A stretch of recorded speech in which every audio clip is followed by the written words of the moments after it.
In an earlier video, I listed many of the taxonomic traits identifying humans as primates. In another video, I also explained why we're more specifically classified as a species of apes. But I deliberately omitted an intermediate stage between those two apparent levels because it's one that evokes so much resistance. It really requires a separate discussion just for that one grade alone. Now, no one argues whether we're vertebrates or placental mammals, even though that also means we're animals. The fact that we're apes can now be verified just as easily. For a while, most people thought the word ape referred only to extant, non-humid pongans, also known as great apes. There was no consideration given to lesser apes, nor any of the many ancient apes we kept finding fossils for. Mainstream science sources are just now starting to realize that the word ape means a lot more than just chimpanzees, gorillas, and orangutans, and that it includes a few extinct hominids that are more humanoid than any of these. So there was a problem with our old method of classification, and it had to be fixed. Over the last 250 years, we've kept patching up the old 7-layer system by adding a suborder, infraorder, superfamily, subgenus, and so on, till we can't even tell how to rank the labels anymore. That's when we figured out there are no ranks, so we dropped the labels and found a new system, one that isn't so arbitrary. See, the problem with Linnaean taxonomy is that some of it is subjective. It's usually based on morphological similarity and sometimes on opinion. There's often no way to prove whether Linnaean classification was even correct because he didn't rely on the rigid set of rules that phylogenetics does. We used to say that men didn't evolve from apes, but that men and apes shared a common ancestor. Now we have a better understanding of what an ape is, and that our common ancestry actually would have been classified as such, and so should we be. This rule of monophyletic hierarchy should also apply to everything, including the race of cat people from the science fiction comedy Red Dwarf. I don't get it. Well, you know how mankind evolved from apes? Yeah, I know that. He evolved from cats. His ancestors were cats. He's descended from cats. He is a cat. Here you go, cat. Crispy. Polly says you like these. Hey, you monkeys eat off the floor? Ain't you got no style or sophistication? Oh, I'm sorry, cat. I'm sorry. You people are unbelievable. Creationists try to ridicule evolution through the implication that we came from monkeys, and those who know the difference are quick to point out that apes are not monkeys. For one thing, apes don't have tails, but there's more to it than that. For example, we can tell that a Barbary ape isn't really an ape, it's a tailless monkey. The same way we can tell a glass snake isn't really a snake, it's a legless lizard. There are so many distinctions that even if we found a snake that had legs, and we have, we'd still know it was a snake. But snakes are a subset of the order Squamata. That means lizard. If snakes evolved from lizards, do they stop being lizards at the moment they become snakes? And when exactly is that moment? It turns out that this is another confusing convention in Linnaean taxonomy, which is corrected by cladistics. Paraphyletic groups shouldn't exist in phylogenetics, nor would systematic classification permit the emergence of a new species to add another equivalent category. Instead, existing branches split into successive subsets that are each monophyletic, sharing a common line of descent from which they can diverge but never detach. This means snakes will always be a subset of lizards, and apes would still be monkeys. Talking monkeys can't exist.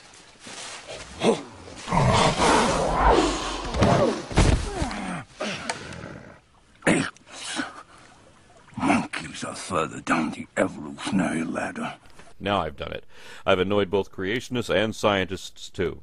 But I intend to show that our old interpretations are incorrect, that not only was the ancestor of apes actually a monkey after all, but that they never stopped being monkeys, and neither did we. I intend to show that humans can be, and already are, properly classified currently both as apes and as monkeys. Well, evolution, it's come back on the cards. Mr. Charles Darwin, who looked a bit like God, which is interesting, and he wrote a book called You're a Fucking Monkey, Mate. And he played around with the title for a while. We're all fucking monkeys, you're a fucking monkey, mate. Get out of my face, you're a fucking monkey. And then he ended up calling it the origin species of For centuries, taxonomists taught us that the clan of monkeys was divided into two branches. Some primatologists prefer to say New World monkeys and Old World primates, because they don't want people to confuse apes with monkeys. They look at them as sister groups, and they consider that Old World monkeys refer only to Cercopithecidae. This is a relatively modern group, so we know apes didn't evolve from them. They certainly didn't evolve from New World monkeys either. That's a whole different lineage. So by this definition, apes are not monkeys and aren't descended from them. But polyphyletic groups wouldn't exist in an evolutionary lineage either.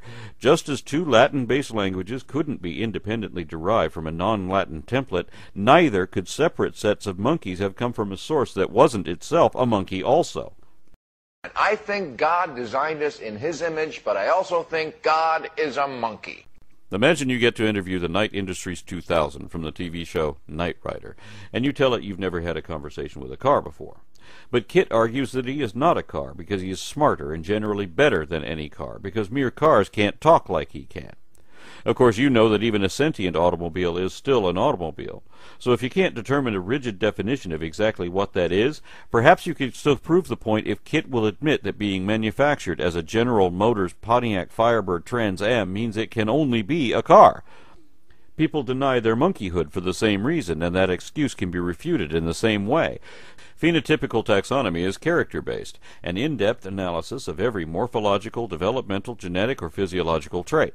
Systematic classification surpasses this by comparing these collectives to determine derived synapomorphies indicating a nested phylogeny, and that determines the clade, because phylogenetic hierarchy is the only consistent criteria for classifying diverse life forms stemming from an evolutionary lineage, and that is evidently where we came from. Ah, I see. So you mean we've traveled in time, but not in space? Listen, you semi-evolved simian, go climb a tree, will you? Don't bang your heads together, Four Eyes. No. Your monkey has got it right. You jumped forward many millions of years in time whilst retaining the same position in space. Let's start with the definition of primates and then add the traits of each successive stage from there on. We begin with a pair of subsets and a transitional link between them, one that is almost a monkey. When referring to basal monkeys ancestral to ourselves, most scientists prefer to use the word anthropoid, one of two acceptable names for that clade, because regardless of phylogeny, scientists generally consider it incorrect or even offensive to refer to humans and other apes as monkeys. That's a colloquial term, not a scientific one, and it's paraphyletic, meaning all anthropoids except apes, just like apes used to mean all hominoids except humans. But saying all of them except for us is a Freudian admission that we already know we are one of them.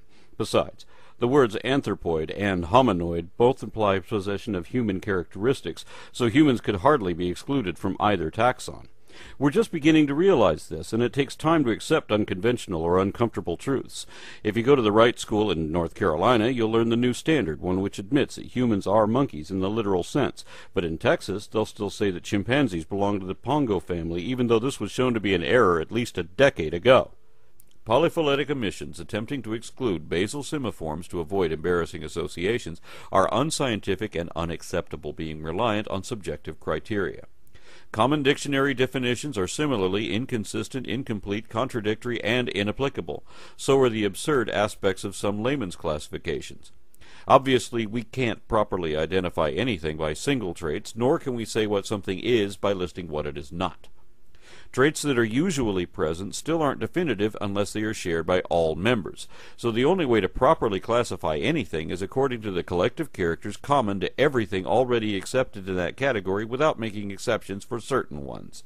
Consequently, cladistics has rendered some colloquial words like fish and reptiles virtually meaningless because they're as inconsistent with phylogeny as things that are gray. We must either assign consistent definitions or drop these words from our vocabulary of scientific terms. And it's important to note that while there are English words to distinguish apes from monkeys, other languages don't see this division. The Latin word for monkey is simian, and that is the other name of the clade to which apes and all other monkeys belong. At the root of the simian family tree is another transitional fossil, one which is universally recognized as a monkey and is described as such even by primatologists. Thus, this form represents the mother of all monkeys as well as their descendants in denial. The first division within that clade is between parapithecids, a diverse group of monkeys which are now all extinct, and the clade that remains, forming the next division. Here we have another transitional species bridging the morphological gap between the basal forms of both New World and Old World monkeys. Well, man are sort of evoluted from the Old World monkeys. Did you hear that, my friend? Old World monkey. Quite is the case. You and I aren't even descended from good American monkeys. In some respects, New World monkeys are actually older and more primitive than Old World monkeys, and contrary to popular opinion, Old World monkeys aren't a sister clade to apes because they're not limited to cercopiths. The fossil record reveals yet another set of catarrhines that are not only definitely monkeys, but are basal to both Cercopithecidae and Hominoidea. Most cladograms omit or ignore groups that are otherwise entirely extinct and thus perpetuate an erroneous illusion, especially since these groups are where the most transitional species are to be found. In this case, Aegyptopithecus was an ape-like monkey believed to be ancestral to Proconsul, a monkey-like ape, and the forerunner of all Hominoidea. The implication is inescapable even when there is a concentrated effort to avoid using the word monkey in a context which includes apes, and that's especially odd since the general public commonly recognizes chimpanzees and even gorillas as monkeys. If they're not monkeys, then what's the difference between them? Especially since every ape, extant or extinct, including man himself, meet all the criteria of that clade. Regardless of the outraged objections often raised by this, it is a fact that whether classified by features or phylogeny, humans and other apes are uneschewably monkeys, both by definition and derivation. You're a fucking monkey, mate.